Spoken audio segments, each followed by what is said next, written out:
दरम्यान भाजप आमदार सुरेश धस यांनी खोक्या उर्फ सतीश भोसलेच्या कुटुंबियांची भेट घेऊन सांत्वन केलं। खोक्या सध्या पोलीस कोठडीमध्ये आहे। खोक्यानं ढाकणे पिता पुत्राला मारहाण केली होती। त्यानंतर त्याचे अनेक कारनामे समोर आले आणि खोक्या अटकेत असताना त्याच्या अनधिकृत असलेल्या घरावर वन विभागानं बुलडोझर चालवला।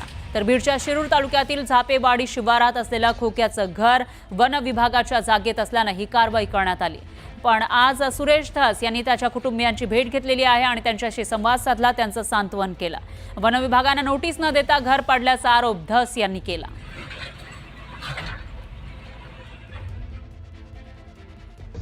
त्याला किती मोठा गुन्हा केला,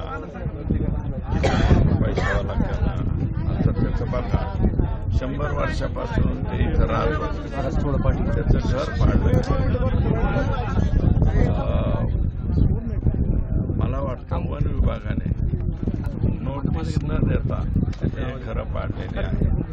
तर हे असं कोणत्या नियमाने त्यांनी केलंय जरा त्याचे उत्तर आम्हाला मिळाले तर बरं।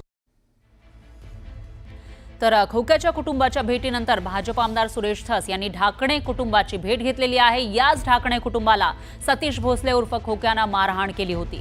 मारहाण प्रकरणी खोक्याला अटक करण्यात आली आहे। तर ढाकणे कुटुंबाशीही धस यांनी चर्चा केली।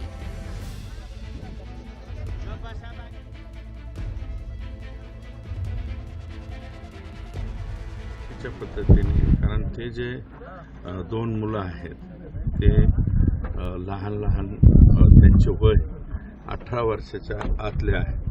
परंतु काय आहे की हे सततच मला असं वाटतं की फिरतीवरती राहणारे आणि अज्ञानी लोक रानटीपणा अंगात असल्यामुळं हे प्रकार त्या